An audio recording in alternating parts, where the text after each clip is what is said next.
तर दिव्यांग बांधवांसाठी 2026 मध्ये महाराष्ट्र शासनाने नवीन दिव्यांग पोर्टल लॉन्च केलेलं आहे। या पोर्टलच्या अंतर्गत तुम्ही एकदा रजिस्ट्रेशन केलं की त्यानंतर मग वेगवेगळे जे पण काही नवीन नवीन स्कीम येतील त्या अंतर्गत तुम्ही अप्लाय करू शकता। तुम्हाला हा एकदाच रजिस्ट्रेशन करून ठेवून द्यायचं आहे।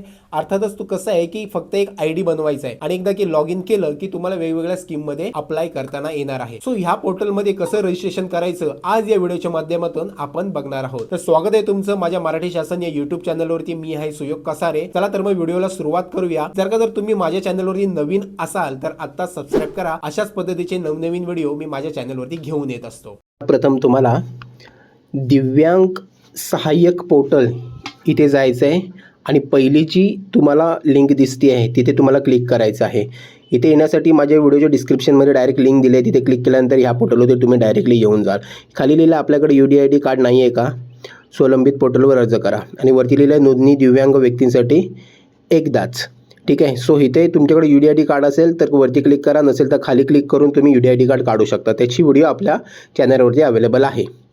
सो इथे आल्यानंतर मग पाहू शकता इथे UDID क्रमांक तुम्हाला टाकायचा आहे। खाली तुमची जन्मतारीख ॲज पर युअर आधार, तुमच्या आधारप्रमाणे तुम्हाला इथे जन्मतारीख सेट करायची आहे। पहिलं तुमचं वर्ष म्हणजे कधी जन्म झाला तो इयर तुम्हाला इथे टाकायचा आहे, तो मंथ टाकायचा आहे आणि नंतर मग त्याची डेट तुम्हाला टाकून घ्यायची आहे आणि OTP पाठवून द्यायचा आहे। आता हा OTP जो तुम्हाला जाणार आहे तो तुम्ही UDID कार्ड जेव्हा काढाल किंवा काढला असेल त्यावेळी जो तुम्ही मोबाईल नंबर दिला असेल त्यावरती हा OTP जाणार आहे। 6 अंकीचा OTP असतो, अचूक पद्धतीने टाकल्याच्या नंतर मग हा असा पोर्टलचा फ्रंट ओपन होईल। तिथे पाहू शकता की वैयक्तिक माहिती मी स्वइच्छेने माझा आधार क्रमांक प्रामाणिक देत आहे, म्हणजे आधार कार्डच्या रिलेटेड माझी सर्व माहिती मी स्वइच्छेने देत आहे। इथे तुम्हाला तुमचं आधार कार्ड क्रमांक टाकायचं आहे जे 12 अंकी असतं ते। अचूक पद्धतीने तुम्ही तुमचं आधार कार्ड क्रमांक इथे टाकून घ्या। हे टाकल्याच्यानंतर खाली पाहू शकता पहिले नाव, मधले नाव आणि आडनाव हे UDID कार्ड तुम्ही जे बनवलं आहे त्याप्रमाणेच असणार आहे। तुमची डेट ऑफ बर्थ, तुमचा मोबाईल नंबर, तुमचा मेल ID यामध्ये कुठलंही चेंजेस होणार नाही आहे। ठीक आहे। वैवाहिक स्थिती म्हणजे तुमचं लग्न झालं आहे, विवाहित आहात, घटस्फोटित आहात ते इथे तुम्हाला इथे मेन्शन करणं गरजेचं आहे। खाली आल्यानंतर कुटुंब माहिती, वडिलांचे पहिले नाव, मधले नाव, आडनाव हे ऑटोमॅटिकली असेल UDID कार्डप्रमाणे तुमच्या। ठीक आहे। इथे वडील जर का दिव्यांग असतील तर होईल लिहायचे आणि बाकीची UDID कार्डची माहिती त्यांची टाकायची आहे, नसेल तर नाही लिहायचं आणि खाली यायचं आहे।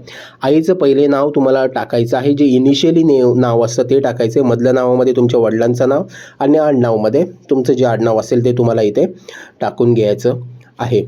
त्यानंतर मग खाली यायचं आहे। खाली आल्यानंतर मग इथे पाहू शकता आई दिव्यांग आहे का, असेल तर हो करायचं आणि बाकीची माहिती टाकायची आहे, नसेल तर नाही करायचं। माझ्या केसमध्ये इथे नाही आहे सो मी नाही केलेलं। आता इथे श्रेणी निवडा, इथे तुमची कास्ट कुठली आहे, जात कुठली आहे ते तुम्हाला इथे टाकायचं आहे। SC ST NTB NTC NTD SBC OBC जे पण काय असेल तुमचा ते इथे टाकायचे आहे। EWS म्हणजे इकॉनॉमिकली वीकर पण आहे याच्यामध्ये, ते पण तुम्ही सिलेक्ट करू शकता। महाराष्ट्राचे अधिवास प्रमाणपत्र म्हणजे तुमच्याकडे डोमेसाईल आहे की नाही आहे ते तुम्हाला इथे टाकायचं असेल तर हो करायचं आहे, नसेल तर नाही करायचं आहे। इथे पॅन कार्ड क्रमांक, जर तुम्ही 18+ असाल तर तुम्ही पॅन कार्ड नंबर तुम्हाला इथे कंपल्सरी टाकणं गरजेचं आहे। इथे सध्याचा पत्ता, आता जिथे राहत आहे ते तुम्हाला इथे त्याचा पत्ता अचूक पद्धतीने लिहायचा आहे। ॲज पर आधारप्रमाणे तुम्ही इथे टाकू शकता। जिल्हा निवडायचा आहे, तालुका निवडायचा आहे आणि विलेज, वॉर्ड, टाउन। आता मी ज्यांचं फॉर्म भरतो आहे ते मुंबईमधले आहे त्यामुळे इथे विलेज नाही येत आहे, इथे वॉर्ड येतं। सो इथे सर्च नाही होत आहे। ठीक आहे। सो इथे एनी येणार आणि इथे पण नो रिझल्ट फाउंड आहे म्हणून इथे नो रिझल्ट फाउंड। स्थायी पत्ता, आता वरच्याप्रमाणे जिथे राहतोय तो स्थायी पत्ता आहे म्हणून इथे होय, नसेल तर मग नाही करून दुसरा पत्ता इथे तुमचा टाकून द्यायचा आहे। आता शिक्षण व व्यवसाय तपशील। ठीक आहे। आता इथे पुष्ट करा पालकांशिवाय तुमच्याकडे कायदेशीर मर्यादित पालक उपलब्ध आहेत का, म्हणजे तुमच्या आई वडिलांच्या व्यतिरिक्त कोणी दुसरे पालक उपलब्ध आहेत का जे तुमचं पालनपोषण करत आहेत, तर तिथे क्लिक करून त्यांची माहिती लिहायची आहे। मग ह्या केसमध्ये माझ्या केसमध्ये नाही आहे म्हणून मी तिथे क्लिक करत नाही आहे। तुमची शिक्षणाची पातळी, जे पण तुमचं हायर एज्युकेशन असेल ते तुम्हाला इथे सिलेक्ट करायचं आहे। आता इथे मी सिलेक्ट करताना इतर केलेलं आहे कारण का ह्यांचं फक्त 7वी झालेलं आहे म्हणून इथे मी 7th स्टँडर्ड असं मी इथे मेन्शन करणार आहे। आणि इथे मेन्शन केल्यानंतर मग इथे पाहू शकता खाली मुख्य व्यवसायाचा प्रकार। आता मी ज्यांचं भरत आहे फॉर्म ते अनएम्प्लॉईड आहेत ते कुठेही काम करत नाही आहेत म्हणून मी इथे अनएम्प्लॉय टाकलेलं आहे. तुमच्या केसमध्ये जे असेल ते तुम्हाला टाकायचं आहे. मुख्य व्यवसाय तर मी 00 काहीच नाही टाकलेलं आहे. सरासरी वार्षिक उत्पन्न 00. पालकांचे एकत्रित उत्पन्न त्यांना माहिती नव्हतं म्हणून मी ब्लँक सोडलेलं आहे. ब्लँक सोडू शकतो आपण, असं काय मॅन्डेटरी नाही आहे तिथे. बँक खात्याची माहिती इथे तुम्हाला तुमचं बँक खातं टाकायचं आहे, म्हणजे अकाउंट नंबर बँकेचा इथं तुम्हाला टाकून द्यायचा आहे. त्यानंतर मग IFSC कोड जे पण बँकेचा असेल तुमच्या ब्रँचचा IFSC कोड ते तुम्हाला इथे टाकून घ्यायचं आहे. नंतर बँक कोणती आहे ती अचूक पद्धतीने तुम्हाला इथे भरायचं आहे. खाली आल्याच्यानंतर मग बँकेमध्ये जे तुमचं नाव आहे ते लिहायचं आहे.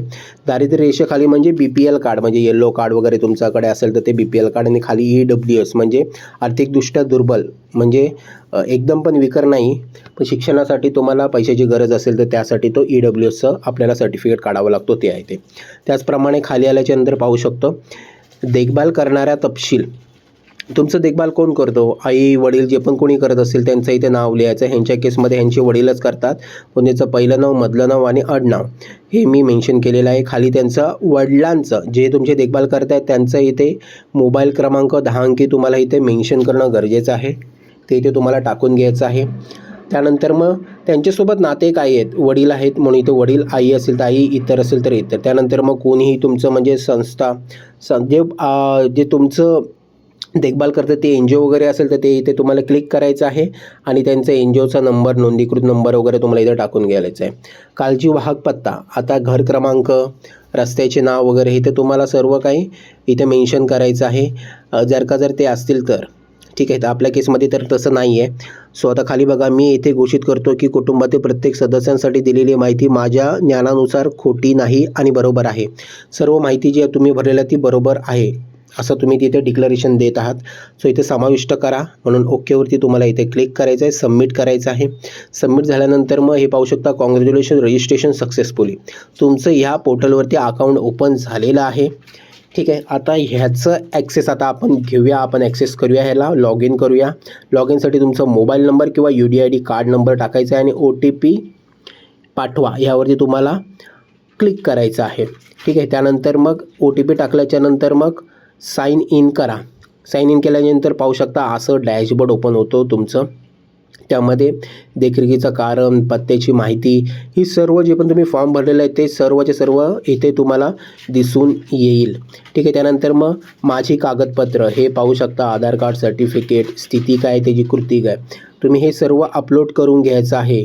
ठीक आहे, एकदा का तुम्ही हे सर्व कागदपत्र अपलोड केले तर मग पाहू शकता अपलोड करण्यासाठी काय करावं लागतं, इथे क्लिक करायचं आणि अशा पद्धतीने त्यांचे PDF स्वरूपामध्ये की JPG स्वरूपामध्ये तुम्ही अपलोड करू शकता. बँक पासबुक, जन्मदाखला, जात प्रमाणपत्र, दिव्यांग वैश्विक ओळखपत्र, पालकांचे प्रमाणपत्र, विवाह दाखला, इन्कम सर्टिफिकेट, अशा जेवढे पण डॉक्युमेंट्स तुमच्याकडे अवेलेबल आहेत ते सर्व फक्त एकदाच तुम्हाला लाईफमध्ये इथे अपलोड करायचे आहेत. त्यानंतर मग तुमच्या ज्या पण काही स्कीमच्या लाभ आता जे आहे स्कीम ॲक्टिव्ह त्याचा तुम्ही लाभ घेऊ शकता. भविष्यामध्ये ज्या पण स्कीम येतील त्यासाठी प्रत्येक वेळेस नवीन नवीन डॉक्युमेंट्स द्यायची गरज लागणार नाही. आता पात्र योजनामध्ये पाहू शकता, आता आपण इथे गेलेलो आहे, परिवर्तनीय जिथे लिहिलेलं आहे ते म्हणजे त्यामध्ये बदल देखील होऊ शकतो. आता शबरी आदिवासी घरकुल योजना 1,72,000चा तुम्हाला लाभ भेटू शकतो. त्यानंतर मग खाली या, तिथे खाली पण पाहू शकता वेगवेगळे अशा स्कीम आहेत त्यांचा तुम्हाला लाभ भेटू शकतो. विशेष सहाय्य योजना जे आपले चालते 2,500चे ते देखील आहे. सो ह्या सर्व स्कीम आता सध्या आहेत, आता सध्या ॲक्सेसेबल नाही आहेत. जेव्हा पण ते ॲक्सेसेबल होतील ह्याबद्दलची मी एक डिटेल व्हिडिओ घेऊन येईल की इथे आपण अप्लाय कसं करू शकतो. साधारणतः 1-2 महिन्यामध्ये हे चालू होऊन जाईल. सो नक्कीच मी ह्याबद्दलच्या व्हिडिओज तुमच्यापर्यंत पोचवत जाईन. त्यासाठी माझ्या चॅनलला तुम्ही सबस्क्राईब करून ठेवा आणि भविष्यातील अपडेट्स तुमच्यापासून चुकणार नाहीत. व्हिडिओ आवडले असेल तर माझ्या चॅनलला सबस्क्राईब करा आणि लाईक करा.